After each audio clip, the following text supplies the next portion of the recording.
So our next guest is Dr. Alan Goldhamer. He's trained in chiropractic, and he's the director of the True North Health Center, world-renowned health center in Santa Rosa, California, multidisciplined inpatient and outpatient healthcare facility. And he is the author of a number of very important books. The Health Promoting Cookbook. He's co-author of The Pleasure Trap. And now he has a new book called The Bravo Cookbook. So, bravo, Dr. Goldhamer.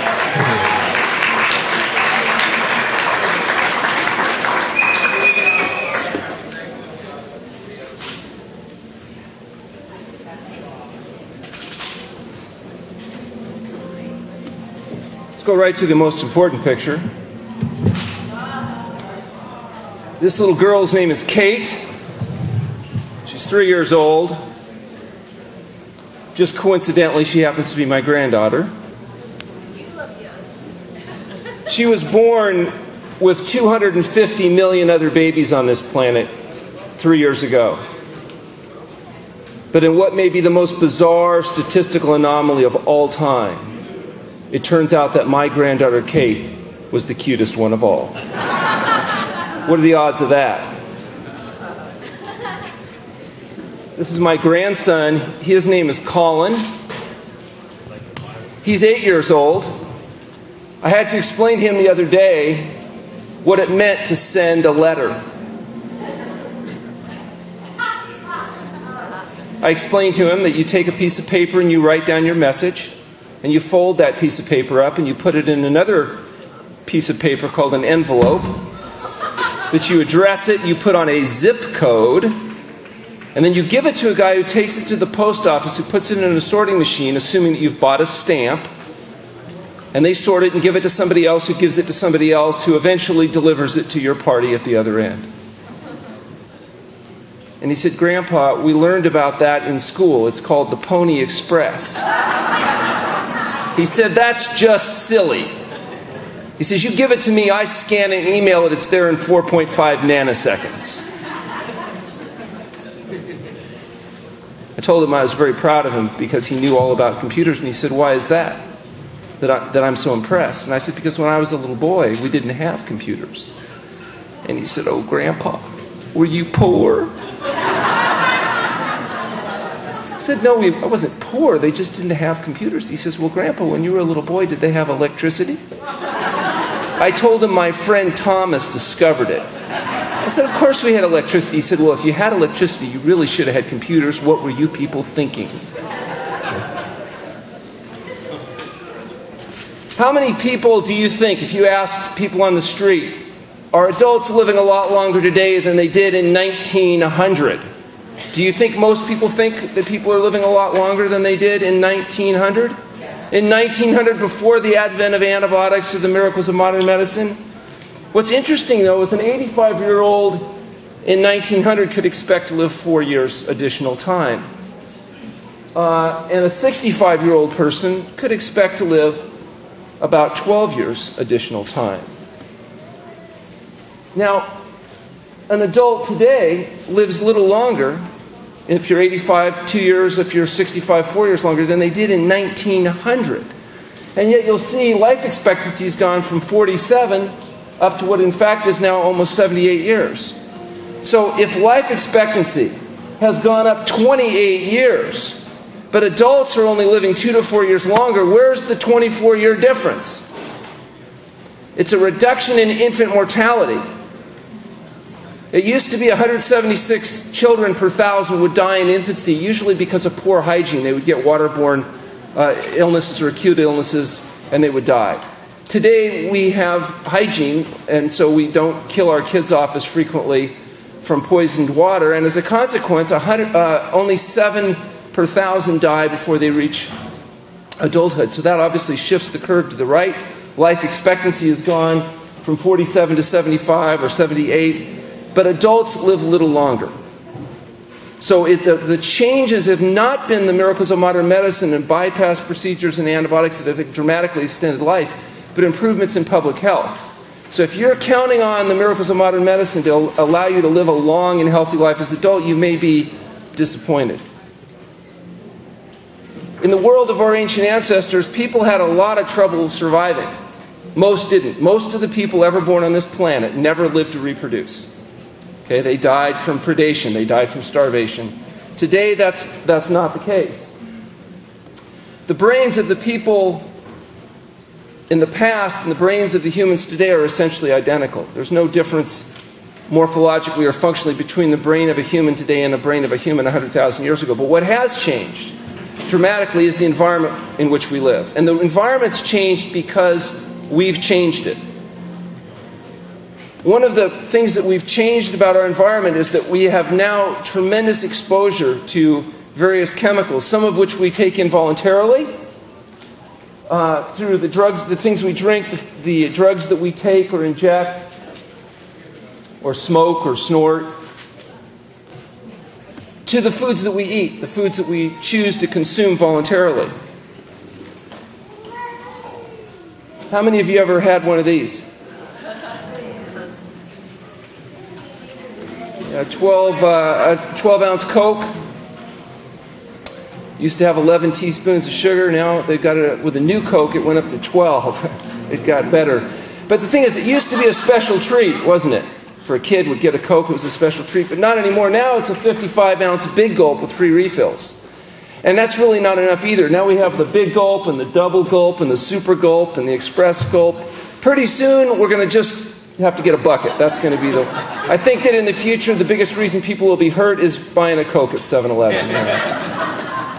Today, what's happened is we have changed our diets to the point where 93% of calories come from either animal foods, that is meat, fish, fowl, eggs, and dairy products, or highly processed chemicals like oil, salt, and sugar, what we call the pleasure trap chemicals.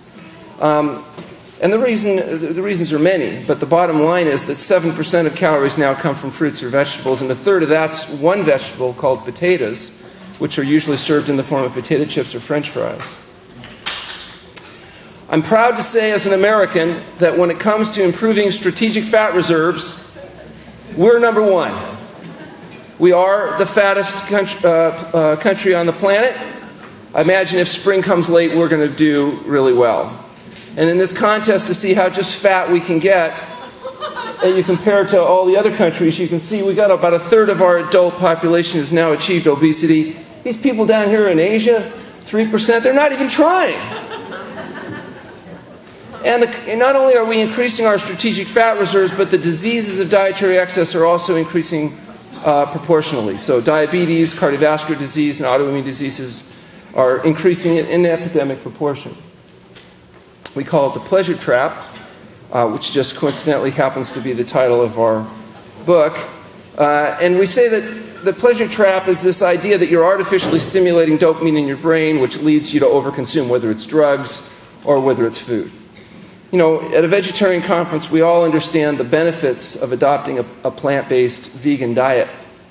Unfortunately, adopting a vegan diet isn't enough. Adopting a vegan diet may help you get into heaven, but it won't delay how quickly you get there, unless you also adopt a health-promoting diet, which is what we call SOS-free, or free of sugars, oils, and salts. SOS stands for the International Symbol of Danger. It also stands for sugars, oils, and salts. One of the problems in the modern world is that we are exposed to large numbers of chemicals that didn't exist in the world of our ancient ancestors. And those can, what are called, biologically accumulate inside the cells of animals and especially inside the cells of humans, especially if they're eating the animals that have biologically accumulated materials. As a consequence, if we look at what actually is killing people today, we find that tobacco is right up there at the top. One of the things that's really unique about tobacco is it messes up so many different organ systems in the body that can be responsible for more death and disability than any other single isolated behavior. Elevated blood pressure is a big problem, and you'll notice on this graph that it's almost entirely responsible for increased death from cardiovascular disease. The use of alcohol is associated as all-cause mortality very, very high. Now, right now they're trying to sell you alcohol as some kind of health food. They'll tell you that if you don't drink, you ought to start or something. The fact is, alcohol is not health-promoting, it is health-compromising. The fact that something has small traces of nutrient-like substances left in it, in the case of resveratrol, doesn't make it healthy. It just makes it perhaps somewhat less toxic than substances that don't. Elevations of cholesterol, being fat, low fruit and vegetable intake, physical inactivity, illicit drugs, and unsafe sex. These are the things that kill people. You'll notice none of these are deficiencies of pills, potions, powders, or treatments. These are not conditions of deficiency. These are almost, without exception, conditions of excess. The diseases that people die from today used to be rare. They were called the diseases of kings. Today they're ubiquitous. I want to look at one thing because it's a commonly known measurement. It's something you can do inexpensively, and it's a very sensitive indicator of your health, which is blood pressure. Blood pressure is one of the most sensitive indicators or predictors of all-cause mortality, much more so than, say, your serum cholesterol levels or some of these other variables that we look at. Serum systolic and diastolic blood pressure are independent variables for all-cause mortality. Systolic blood pressure, or the top number when you measure your blood pressure, represents the pressure of your blood inside the vessels when the heart contracts. And diastolic blood pressure, or the bottom number, represents the pressure of your blood in the vessels when your heart's in its relaxation mode. Each of these is important indicators of your health, and you can realize why. There's many different things that can increase your blood pressure. For example, if you're on a salty diet that causes you to hold fluid and your blood volume goes up, your blood pressure will go up because the chamber, the cardiovascular system is a limited chamber. If you increase the volume of the material, there's going to be more pressure. If you plug up your blood vessels with fat and narrow the lumen of your blood vessels, your blood pressure will go up, like putting your finger over the edge of a hose. If you have diseases in your kidney, where your blood passes through at huge volumes, half your blood flow every cycle through the kidneys, your blood pressure will go up. If you have too much stress in your life and the autonomic nervous system causes constriction of the blood vessels, your blood pressure will go up. So the reason blood pressure is such a sensitive indicator of all-cause mortality is because anything you're doing that's messing up one or more of your organ systems can be reflected in your blood pressure. High blood pressure and the conditions that are caused by high blood pressure are the leading contributing causes of death and disability in industrialized countries. For example, you have 200,000 people a year that die from congestive heart failure. When the heart, the muscle that pumps your blood through the vessel, becomes dysfunctional, the blood won't pump properly, and so it'll start collecting. And the symptoms you get with congestive heart failure is your ankles swell. If you lie down, you may not be able to breathe because your lungs will fill up with fluid because the heart's not able to keep circulation established. Congestive heart failure is the leading cause of congestive heart failure. High blood pressure. Stroke. It's now 790,000 people a year die from essentially a heart attack of the brain, where you lose ability to get blood flow to a part of your brain dies. Stroke. This is the major contributing cause of stroke is high blood pressure. Without hypertension, it's very difficult to get the cardiovascular disease and the stroke. Conversely, if you eliminate blood pressure, you dramatically reduce your risk factors. Unfortunately, in the United States, the majority of people, if they manage to survive to retirement age, will have high blood pressure. It's gotten to the point now where if you don't have high blood pressure, you're abnormal by the time you reach 65 years old. 85 million visits to physicians. It's the leading justification for prescription medication. This is worth billions and billions of dollars to the pharmaceutical and medical industry. Big, big bucks. Unfortunately, despite the billions of dollars that we spend, drug intervention is largely disappointing, with the benefits only accruing to those people with the very highest levels of hypertension. You might wonder, well, if blood pressure medications are so great, why don't we just give them to everybody? Why don't we put it in the public water supply? Okay. And the reason is that if you treat a patient for high blood pressure with medications, depending on the level of blood pressure, if you don't wait until the pressure rises to a certain level, more people will die from the treatment, that is the drugs, than from the blood pressure. That doesn't mean that moderate levels of hypertension are not a problem. In fact, the majority of people that have heart attacks and strokes from high blood pressure don't have blood pressure high enough to justify medication. In other words, more people would die if you medicated than if you left them alone. But that doesn't mean they're not dying. You have 5 times the risk of having a heart attack if your blood pressure is 138/88. 5 times the risk, but you can't justify medications because the medications are too dangerous, and more people would die from the treatment. If you reduce your blood pressure through diet and lifestyle intervention, adopting a vegan, plant-based, SOS-free diet, for every single point you drop your systolic blood pressure on average, there's a 1% reduction in all-cause mortality. Death from any cause, not just heart attacks, any cause. Goes down 1% for every point. Now, that's not true with medication, but it is true through diet and lifestyle change. And that benefit goes all the way down to 90/60. People say, well, normal blood pressure is supposed to be 120/80. Well, average blood pressure might be 120/80. That doesn't make it healthy blood pressure. A blood pressure of 120/80 is still elevated from the optimum level, which according to Pito at Cornell is probably closer to 90/60. So if you drop your blood pressure from 120 down to 90 through diet and lifestyle changes, you've reduced your risk of dying from all causes by 30%. So if in a society where everybody is fat, and fat is normal, that doesn't make fat healthy. So you don't want to be normal, you want to be healthy. The way we manage blood pressure is not through adopting a vegan, plant-based, SOS-free diet, but rather through pills and potions. Interestingly enough, the new, very expensive medications don't work any better than the old, less expensive medications whose patents have run out. When the medications don't work, we have all kinds of interesting interventions, ranging from stents and bypass procedures to other heroic intervention, also, unfortunately, with disappointing results. So what does work? What actually does work at lowering blood pressure? Well, we know that weight loss does. For every kilogram of weight that people reduce, there's a concomitant reduction of 1.6 points in systolic blood pressure. So if you're overweight and you lose a bunch of weight, that can help bring the pressure down. As can a vegetarian high-fiber diet, as can alcohol reduction. Even as little as 2 drinks a week are enough to have a measurable effect on blood pressure, despite what the people at Anheuser-Busch might want to have you believe. Exercise. Walking, hiking, biking, swimming, doing cardiovascular-related exercise will reduce blood pressure quite profoundly, as will the aggressive reduction of sodium. If you can manage to reduce sodium to around 0.5 milligram of sodium per calorie, you will see a significant reduction of blood pressure. In fact, it will exceed that average effect of any combination of medications. Medications will drop blood pressure 12 points, which reduces stroke levels for people with the highest levels of hypertension. Doesn't do a whole lot of good for the other people. John McDougall at St. Helena Hospital did a study where he combined these measures and was able to drop blood pressure an average of 17 points, one of the larger effect sizes that's been shown in the scientific literature, until T. Colin Campbell at Cornell University helped us do a study at the True North Health Center where we got an average drop of 37 points in blood pressure. And this was a study, we took 174 consecutive patients that had hypertension. We got them off their medications, put them through a period of fasting. Fasting ranged from 1 to 3 weeks. We refed them a vegan, plant-based, SOS-free diet, and we got an average drop in blood pressure in stage 3 hypertensives of over 60 points. That's the largest effects that have ever been published in the scientific literature in treating high blood pressure in humans.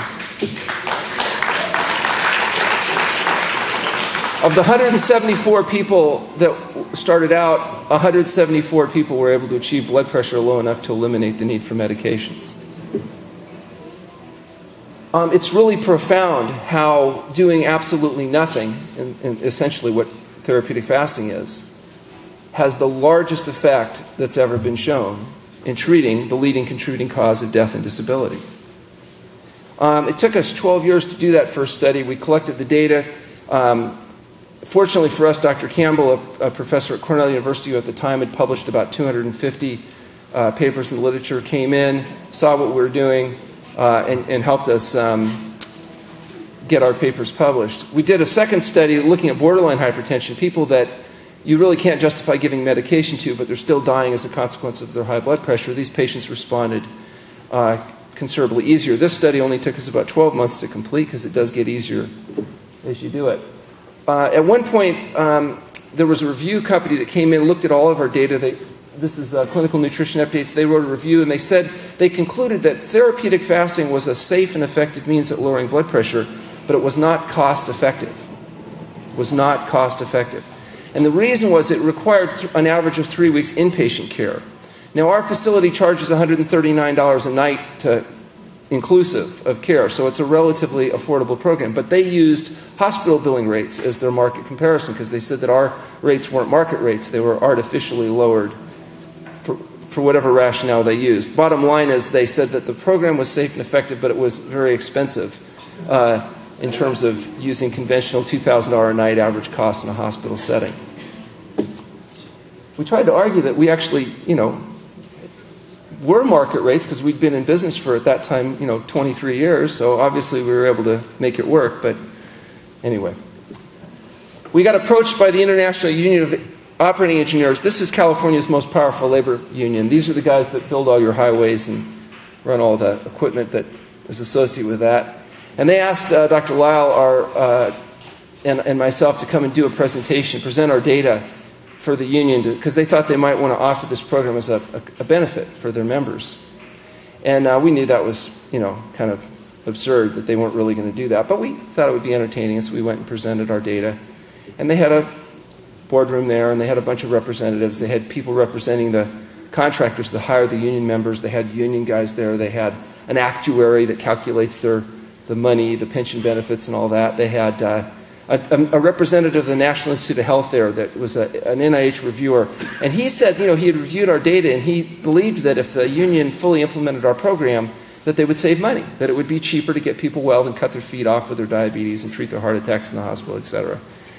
And there were objections. One of the gentlemen that represents the contractors said that he thought they paid enough money for health care and they didn't think it was reasonable to have to be sending these people on vacation. And I told them a little bit about what actually happens when you go on a fast, and the low back pain, the nausea, the skin rashes, the headaches, the irritability. And finally he said, okay, maybe it's not a vacation, but he still objected. The best comment, though, was the actuary. This little guy had been punching his calculator throughout our presentation, and he said, excuse me, Dr. Goldhamer, but if we do this program and it works, won't it make them live longer? Thus increasing their pension benefits. I was thinking, oh my God, they actually think this way. I didn't know what to say, and fortunately I didn't have to. This big guy stood up, and I knew right away that he was a crane operator because his neck was much bigger than my thigh. And he said, listen, little man, you should remember who you work for. You work for us. He says, why don't you calculate how much money we're going to save when I come back there and break your neck? They voted unanimously to make our program a fully covered medical benefit for any member of the union or their families that had high blood pressure or diabetes. What they asked us to do was to do a study to determine whether it saved them money or not. And so what we did is we took the first 30 consecutive union members that they sent to us with high blood pressure. We put them on a fast. Their average stay was 3 weeks. And they lost an average of 26 pounds during the stay. Their blood pressure dropped 30 over 11 points. On follow-up at a year, their weight was down 28 pounds. Their blood pressure, they had sustained much of the results. And when they looked at the cost of care, they saved more money in the first year than the entire cost of the program on direct reduction in cost, mostly from reduced pharmaceutical and hospitalization.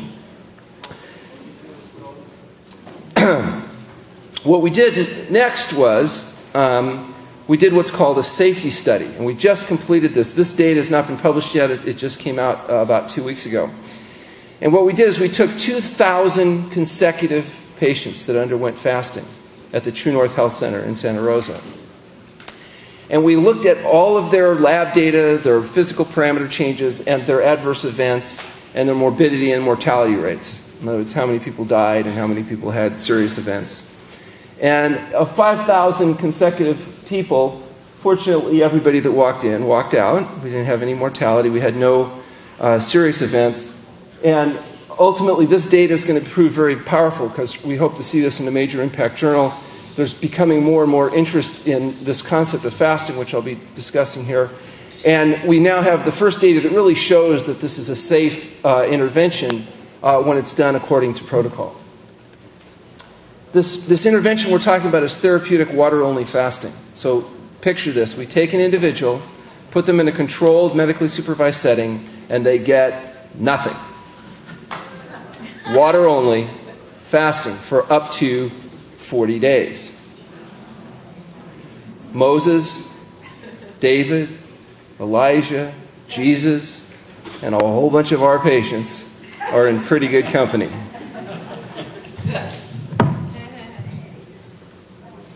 So this is a very ancient practice, but we've applied it into a modern application.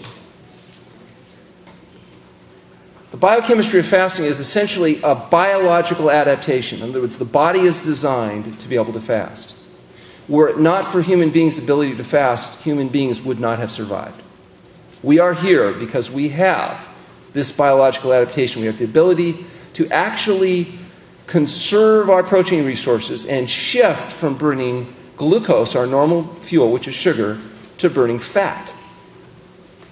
So that a 70-kilogram male, 154-pound skinny guy, on average could fast 70 days. Has the reserves to fast 70 days. Now, we don't do fasting to that point. When you fast beyond your reserves, eventually you reach something called starvation. And what happens if you allow starvation to continue? You die. And that's really bad for outcome data. The 4 phases of fasting, you all know this first phase, the gastrointestinal phase. That's where you use up the fluid, the material that's in your gut. You're burning those glucose. Eventually, you burn up the fuel that you've eaten. And then you have to go to reserves, first by glyconelectrolysis, where you're mobilizing glycogen stores. Glycogen is stored in the muscles, in the cells. What happens if, has anybody ever heard of anybody running a marathon or run a marathon? And what happens at about 20 miles? You run into the wall. And essentially that correlates with glycogen depletion. Once you've used up all your glycogen stores, now we have a problem. You have to begin going into this gluconeogenesis phase or lipolysis phase, where you're burning, getting calories from either protein or from fat.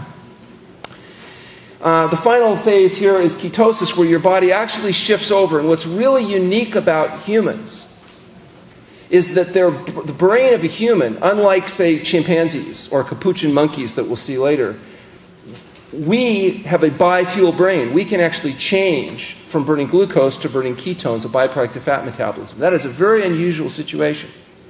And it was necessitated because humans have this huge bulbous neuronal net at the end of our spinal column that is our main burner of glucose. Most of the sugar burned by your body is burned by your brain. If human brains were fully developed at birth like chimpanzees are, our head would have to be twice as large. Now try pushing that thing out. You think having human babies tough now? Double its head size and see what that feels like. So, unlike chimpanzees whose brains are relatively functional at birth and can hang on and scour around and take care of themselves, human infants are a pooping, peeing blob of useless tissue. If it were not for the fact they're so darn cute, we would have thrown them out a long time ago. Human infants do not survive without mommy, because the brain has to literally double after birth. And so until that brain has doubled and the capacities improve, they're not that well equipped to handle themselves. Essentially, the biochemistry of fasting is about using your fat stores, conserving your protein. What's interesting is that even moderate activity doubles caloric and concomitant protein utilization, which means if you're too active, now you can't make this efficient conversion to burning fat and doing the detox. You end up burning protein and getting depleted. That's why one of the things we do with fasting is ensure appropriate rest.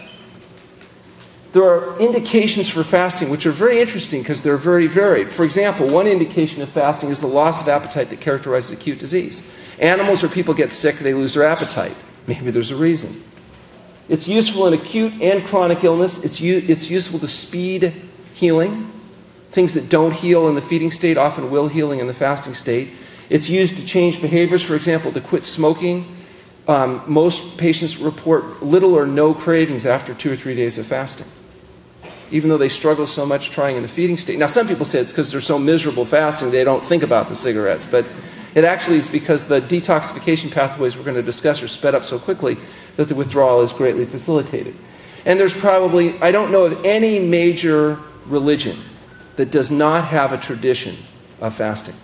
Fasting for spiritual, psychological, emotional, ethical, or health reasons.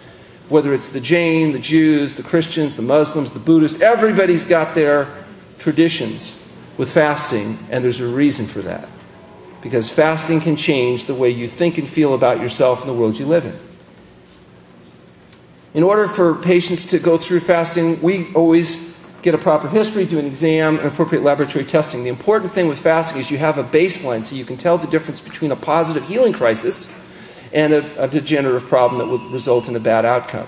Using our protocols, we've been able to do this 10,000 times over the past 30 years successfully. So what happens when human beings go on a fast?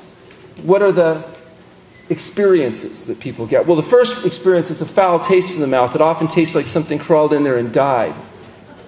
Increased body odor to the point where sometimes you don't even want to be in the same room with yourself. Fatigue, sometimes profound fatigue. Sleep disturbance. Restlessness.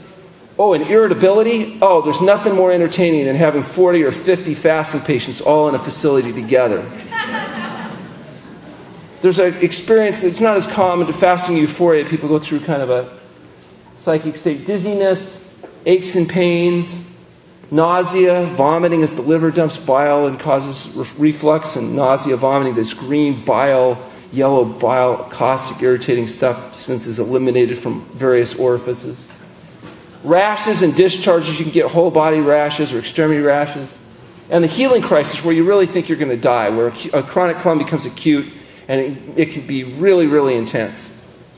Now, for those of us that are experienced in using fasting, we see these generally as positive signs of the body's attempt to get well. But when you aren't experienced with this, it can sound kind of bad. And I learned that because I had a patient referred to me by a physician in Clear Lake. And she was an older woman, and she had pretty severe autoimmune disease and hypertension, and she was on a lot of medications, including prednisone. And she came in and she said that her doctor, who she'd known for 25 years, had told her that we could help her overcome her health problems. And I said, perhaps. And she said, you know, my doctor is such a kidder. I love him. But he said you were going to put me in a room and not feed me for 2 weeks. She thought that was the funniest thing. I told her it would be at least 3. She said, well, you mean nothing at all? Just water? No nutrients, no juice, no supplements, nothing. Just water. I said, yes. She said, well, what would happen to me? I said, well, the first thing that will happen to you is your mouth will coat up and taste like something crawled in there and died. And then you won't smell very good. And you won't sleep very well, and you may become irritable. And you may have nausea, vomiting, rashes, discharges. And finally she interrupted me and she said, well, my, you're quite the salesman, aren't you? She says, where do I sign up?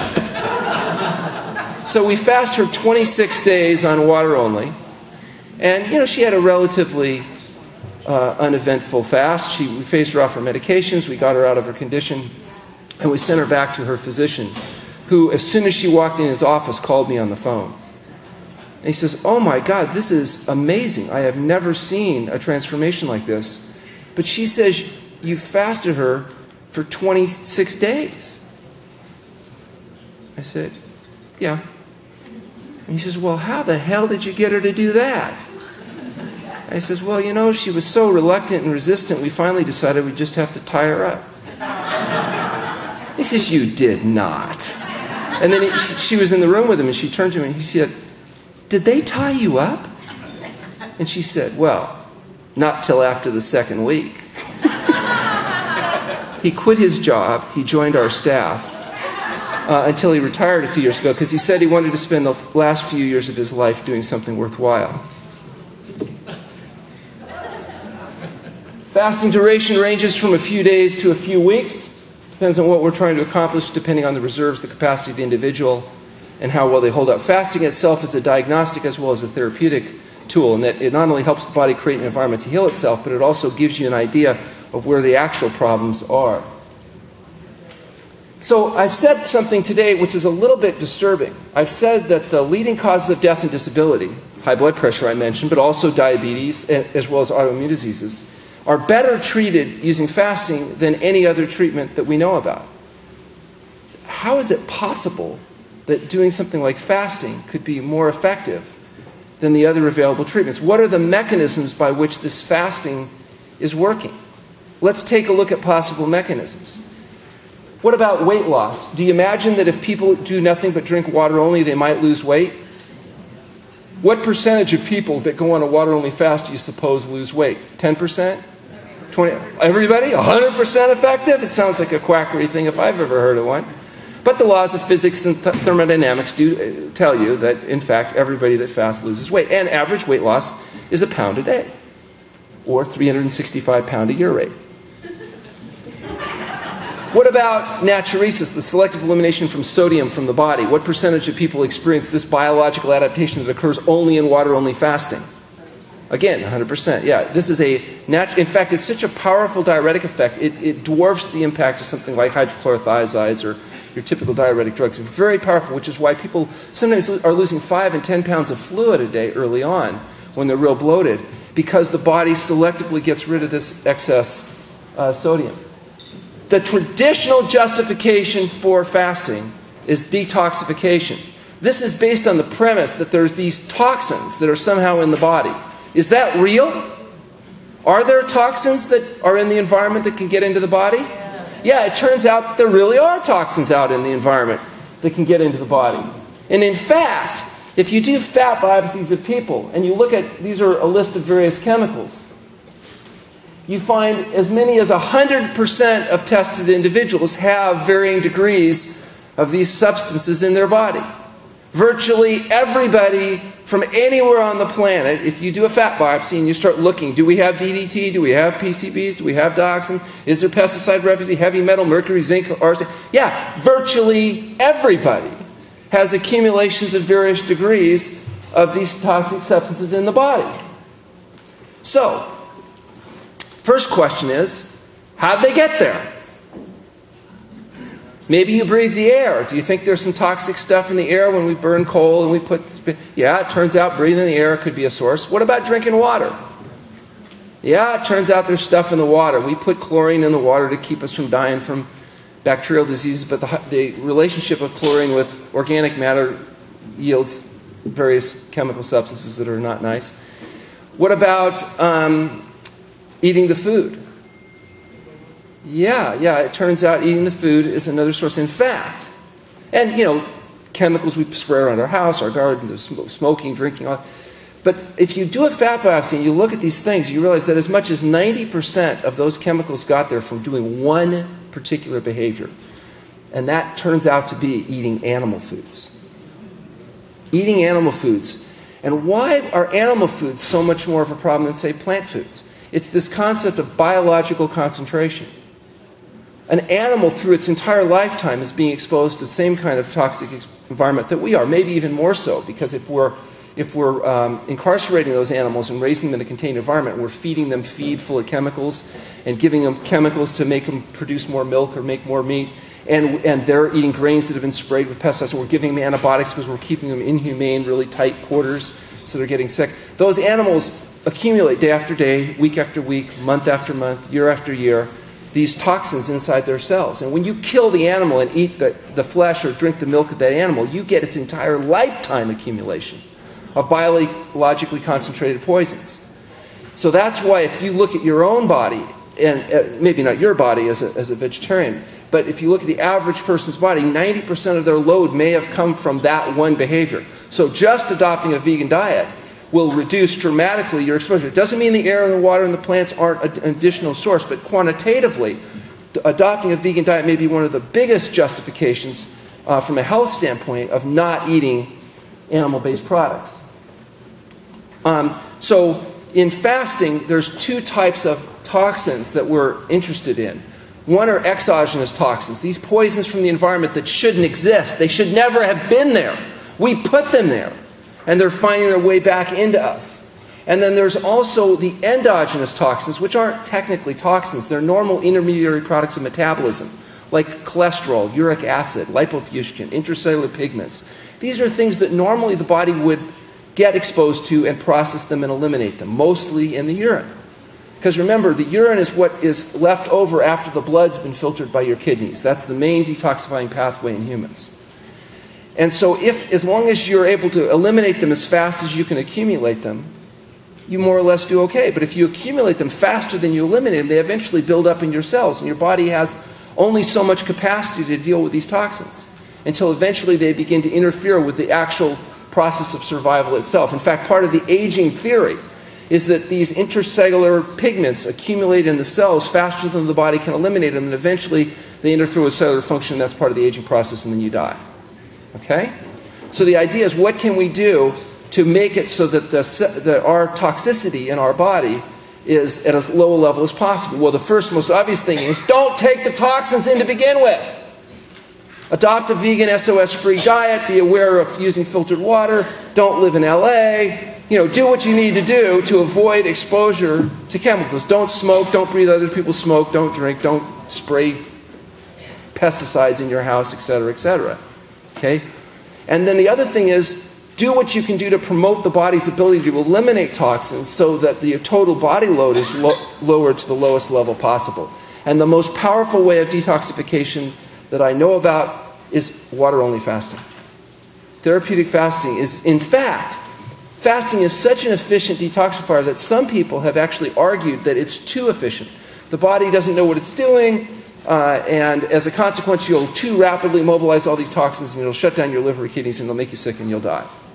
Of course, that's not at all what happens in fasting, because the body has a very good, efficient mechanism of mobilizing and eliminating these toxins, and it regulates it quite effectively. And we've got evidence to support that. But the idea of the body mobilizing toxins during fasting is absolutely true, and in fact, that's one of the reasons why fasting can be an intense and miserable experience. Because the mobilization and processing and elimination of these materials isn't always pleasant, where a lot of the metallic taste and a lot of the things that go on in the body that make fasting for the patients so uncomfortable and for the doctors so entertaining is true. Enzymatic induction. Enzymes, how do you think you get toxins out of your body? Part of it is through detoxifying enzyme systems. You have this whole complex detoxifying pathway that I'm not going to go into today. You can all relax. But needless to say, during fasting, these enzymatic systems are induced. They're accentuated. And what's exciting about that is not only do you kick out more detoxifying enzymes when you're fasting, but those enzyme systems persist. You're actually catalyzing these pathways so that even after you break your fast and now you're eating, you're still detoxifying at a faster rate. And it's cumulative. So every time you fast a person, they get more and more efficient at that process. Now in nature, you would have to fast because sometimes spring would come late. There'd be nothing to eat. You wouldn't do it voluntarily. You'd do it by force. We sometimes never skip a meal. I swear, people think that if they get on a plane in New York and they fly to California, if they could starve to death. They think the peanuts saved their life. No, no. We are very well equipped to go through this process, unpleasant though it can be. And the fast induces these enzyme systems. It also induces fat mobilizing enzyme systems, carbohydrate mobilizing enzyme systems, and protein mobilizing enzyme systems. For example, why do you think athletes get better at running? Because they induce enzyme systems. That's why they do carb loading. You know, they're trying to increase carb, and then they get better at glycogenolysis through a training effect. It's the same thing in fasting, only fasting is a detoxifying training, if you will. Insulin resistance. Insulin is a hormone that's in your bloodstream, and what does it do? It carries sugar from the blood into your cells, where it needs to be used for fuel. What happens if insulin doesn't work properly? What if something caused resistance to the use of insulin? What if something at the cells interfered with its function? What would happen to your blood sugar levels if the insulin couldn't drive it into the cell? It would go up, and what would we call that? Diabetes mellitus. That's what diabetes is. Do you know that type 2 diabetics actually have more insulin, not less insulin? They have more insulin. It's just not working. It's not working because the diet that causes them to be fat causes insulin resistance. And so they need to take insulin in order to try to drive the sugar into the cells. Eventually that's going to fail. But that's essentially what diabetes is insulin resistance. What drug can you take that reverses insulin resistance? No, glucophage doesn't reduce insulin resistance. Insulin doesn't reduce insulin. There's no drug. It turns out that if you eliminate the things that cause insulin resistance by exercising, eating good, getting enough rest, that helps, and also fasting. Fasting reduces insulin resistance. About 80% of our type 2 diabetics are able to achieve normal blood sugar levels without the use of medication. Now, granted, after fasting, they have to engage in dangerous and radical interventions in order to maintain it. They must eat properly, they must exercise properly, and they must get enough sleep. But if they're willing to take the risk of eating good, exercising, and sleeping well, they can sustain those results. You have a tunnel through your body, don't you? A tunnel through your body. You think if you swallow something, it's in your body, and it's not. You swallow something, it's disappeared, you don't see it, but it's not in your body yet. It's going down through a tube that's going to go into your stomach, and then it's going to go through the small intestine, the 3 parts of the small intestine, the 3 parts of the large intestine, and then it's going to get down to the rectum, and if you're lucky, you're going to try to push it out a hole at the other end. So basically, you're shoving stuff in one hole, you're trying to push stuff out the other hole. None of that's in your body. It doesn't get in your body unless it is absorbed through a very fine mesh called the intestinal mucosa. And this fine microscopic mesh works much like a screen does. It keeps things out that aren't supposed to get in. Just like the screen keeps the flies out, you open the window without a screen, you get all kinds of flies. You swallow stuff without a fine micromesh, you get it absorbed into the body, and then you'd be in big trouble. Because you'd get bacteria, viruses, protein molecules. It would be a problem. But no worries, you have this gut filtration mechanism, and these holes are so small that even a protein molecule can't get in. Only an amino acid, only a glucose molecule, very small. But what would happen if something damaged this intestinal mucosa and the spaces got wider? Things could leak through. It's called gut leakage. Gut leakage. Things like proteins or bacteria could leak through. Now don't worry, you have an immune system, and the immune system will protect you. And the immune system will send in neutrophils and phagocytes, and it'll isolate things, it'll tag things, it'll bind things, it'll eliminate things, and you'll be fine. But what would happen if we kept sending stuff in, and it continued and it continued? Eventually, in genetically vulnerable people, the immune system can become damaged, and it gets confused, and now it reacts to yourself. It's called autoimmune disease. If it reacts to your colon, we might call it ulcerative colitis or Crohn's disease. If it reacts to your joints, we might call it arthritis or rheumatoid arthritis or psoriatic arthritis. If it reacts to your skin, we might call it scleroderma. If it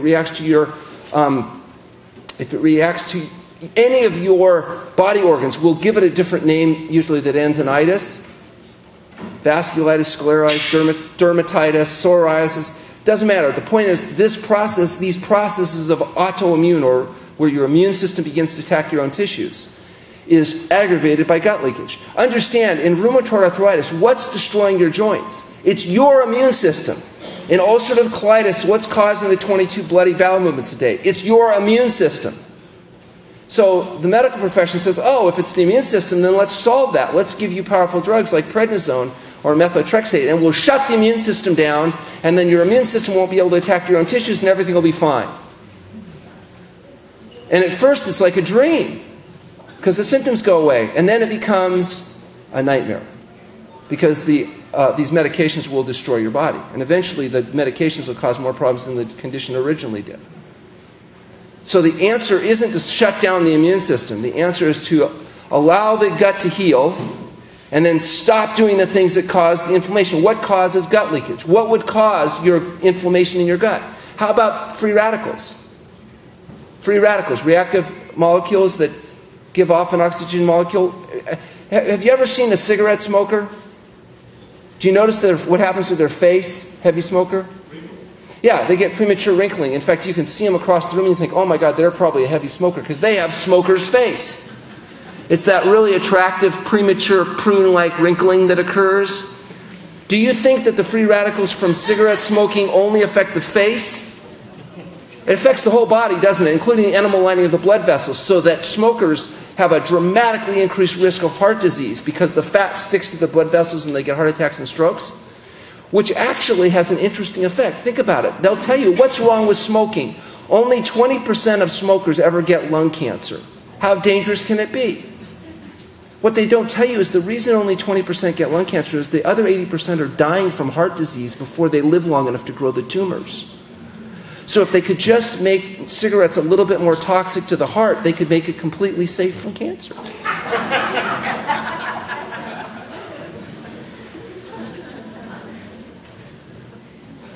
What heals gut leakage is fasting, followed by a health-promoting, vegan, SOS-free diet. And what's exciting is our patients with these conditions where nothing can be done, learn to live with it, what do they expect at their age, they can get to the point where they stabilize their condition, get off their medications, and live long and healthy lives. The autonomic nervous system. You have an autonomic nervous system, automatic nervous system. It controls the things you don't have to think about. It has the sympathetic and the parasympathetic nervous system. They're in concert with each other. They keep each other balanced. What happens if the sympathetic nervous system tone gets too high? you might get a symptom like constipation. Or the parasympathetic tone gets too high, you might get something you'd call diarrhea. So this autonomic nervous system is designed to keep the body in balance, but when it gets out of balance because of our poor diet and lifestyle choices, and we develop hypersympathectonia, you get all kinds of pains and problems and difficulties. And we've discovered hundreds of healing systems to try to balance out the autonomic nervous system. Those systems include things like massage and biofeedback and yoga and meditation and homeopathy and chiropractic and osteopathic manipulation, naturopathy and herbal care and all these things. They all have one thing in common. They all more or less impact the autonomic nervous system to alleviate some of your symptoms. Some work better than others, but the bottom line is that's the mechanism by most of these natural therapies work. But what is the most powerful way of rebalancing the autonomic nervous system? Psychic. That's right. Therapeutic fasting, it's like taking a computer that's got corruption, shutting it off, and turning it back on. Have you noticed how sometimes that clears out a lot of the corruption? Therapeutic fasting is the most powerful way that I've ever heard about, seen about, or experienced at rebalancing the autonomics. Psychospiritual impact. We are not a psychospiritual facility. We do not have a flavor of religion that we advocate. We don't know how to get into heaven. We don't know how to advise you about which religion to believe. We meticulously avoid getting involved in the psychospiritual realm with our patients. What we do tell them, though, is number one, we respect whatever your belief system is, that's great. We're not going to shove our belief system down your throat. Our doctors all have different beliefs and whatever, and it doesn't matter. Because fasting is one of those universal truths that pretty much everybody recognizes. But you can't ignore this, even though we're not pitching fasting to kind of give you better spiritual insight. You can't help but talk about it because when people fast, it has a profound effect on how they think and feel about themselves and the world around them. Immune system enhancement. Some people think if you don't eat, oh my gosh, your immune system will become suppressed and then you'll get sick and die, and that would be a bad thing. But every objective measure of immune system seems to be enhanced during fasting. Helper killer T cell activity, neutrophil phagocytosis. Acute phase reactive proteins are normalized. These things change to the positive in fasting, even though intuitively it might not seem obvious. And finally, taste neuroadaptation occurs in fasting more so than anything else that's out there that I know of. And in fact, we have a nonprofit foundation called the True North Health Foundation, which is engaged in public education and research. We're currently now beginning a study looking at this very issue and objectifying the changes that occur. Here's the bottom line. Good food tastes like crap to most people because they're addicted to the pleasure trap, the artificial stimulation of dopamine in the brain from using sugar, oils, and salts. When they eat healthy foods, they don't like it. Doesn't taste good. No flavor.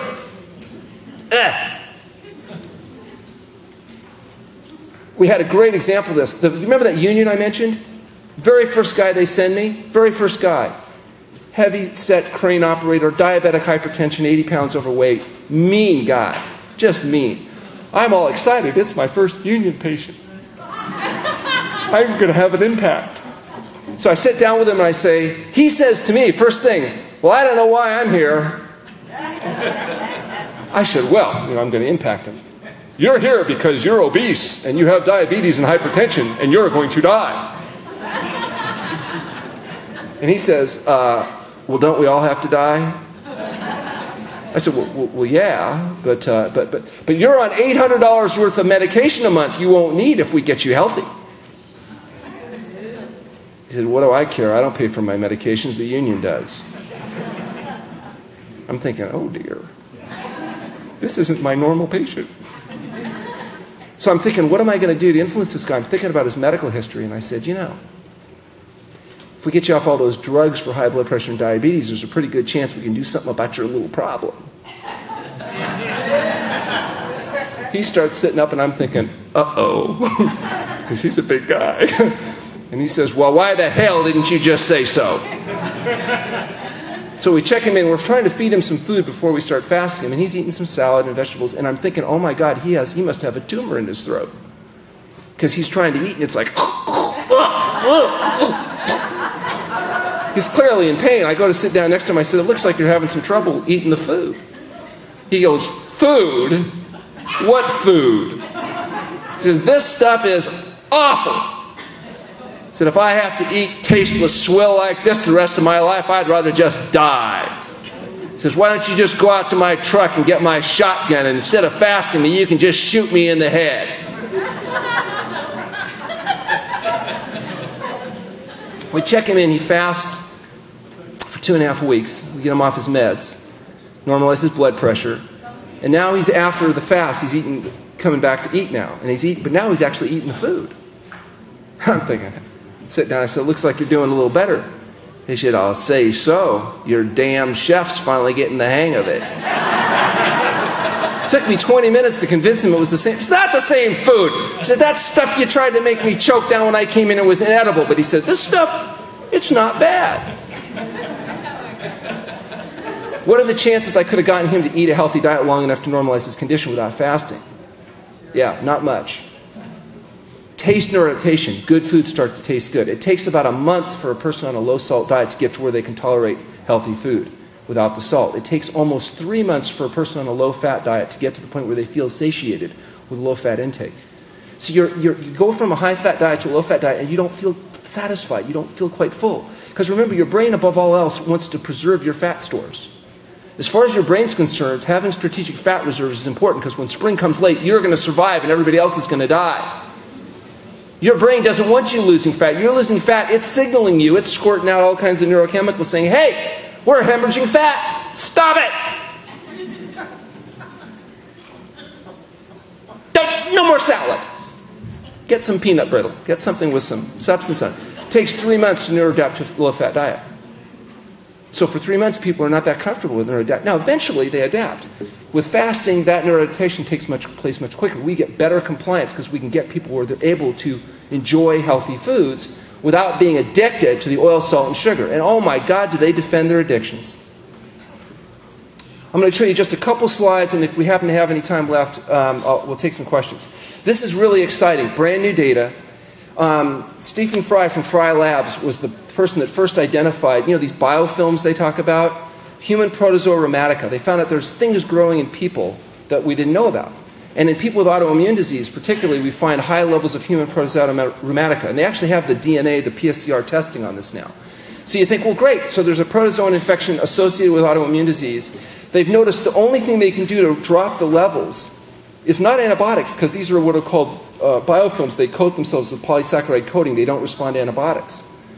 So, but they noticed, just coincidentally, that when people were on vegan diets, especially low-fat vegan diets, the levels, the titers started to drop. And they started to feel better with their lupus and rheumatoid arthritis and all these conditions. So he said, look, maybe if we fasted somebody with this condition, we could then try all the different antibiotics and figure out which would be effective if the fasting would kind of soften up the biofilm. So we got one subject, they brought him in with a very high, lupus patient, high titer of human protozoa rheumatica. We fasted him for 12 days, and then the idea was to retest and then give various antibiotics. That was their plan. The only problem was, at day 12, the organism was completely undetectable. And so you know what they said? Oh, we must have fasted too long. No organism, no treatment, no money. People used to believe that coronary atherosclerosis was irreversible. This is a coronary artery before and after. This is no drugs, no stents, nothing. Just dietary change before and after. Before I take questions, if those of you are interested more about this, we do have 3 books. One is called the Health Promoting Cookbook, and the other is the Bravo Cookbook. These are vegan, SOS-free cookbooks. These are cookbooks that use no animal foods and no oil, salt, and sugar, but the food is still simple to make and is very enjoyable, useful cookbooks. And our 3rd book is The Pleasure Trap, Mastering the Hidden Force that Undermines Health and Happiness. If you haven't read this book, I suggest you do. It's a disturbing book. It will not tell you what you want to hear, but it will tell you what you need to know to get and stay healthy. And the last third of it's on fasting, so it's relevant and tied into the talk. For those of you that are interested, I think our publishers here, I'll be out wherever the books are, happy to sign your books afterwards. I want to show you this final clip. And this is a vegetarian organization. We all understand that animal testing is a potential problem. We don't want to test animals. I just want you to know, we're going to be seeing some capuchin monkeys. These are well cared for animals. They're cared for probably better than your cats are at home. These are not being tortured except to the degree that you'll see here, and it'll make sense. Uh-oh. Well, can't show this. Okay. Can't? Okay. You will like this if they give me time to show it.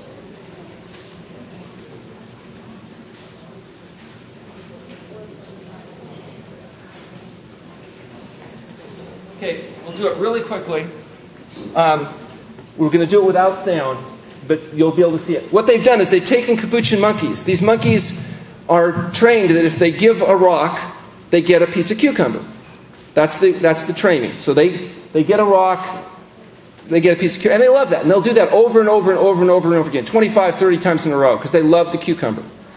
They love something more than cucumber, though. What they love more than cucumber is grapes. Grapes are the favorite food of capuchin monkeys. So what they did as an experiment, they took these two monkeys, they know each other, they put them in adjacent cages, and they did the normal activity. One gets a cucumber, but the other one, they give a grape. And what we're going to see is the behavior of the monkey that used to be perfectly happy, but as soon as they see the other monkey getting a grape, you're going to see some very characteristic behavior.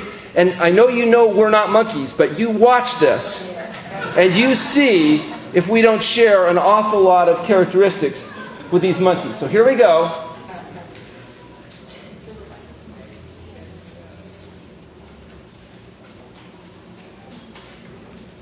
He'll jump to the monkeys here. Okay, so here's the first monkey. The monkey knows that the activity is to give a rock.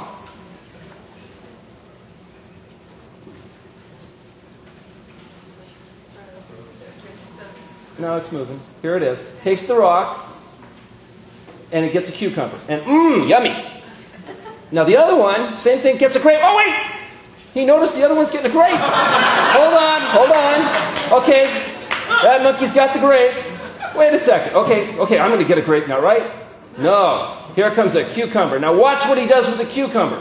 Doesn't eat it. He throws the cucumber at the handler. Give me the... Wait a second. There's a grape. Okay, we get another shot. Here we go. Come on. Okay, here's the cucumber.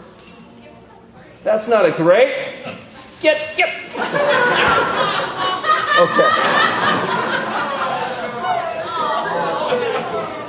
Okay. After the filming of this experiment, the first monkey got all the grapes it wanted. So it's okay. But the point is, you can see this conflict. You're happy with what you got, but when you see something else, we're all like capuchin monkeys. Thank you very much.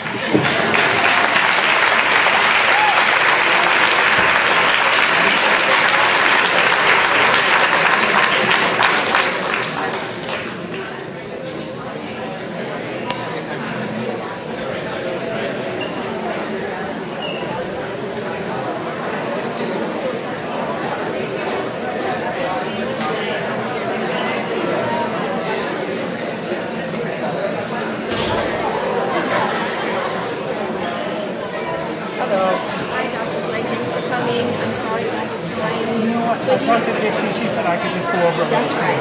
Yeah. Exactly.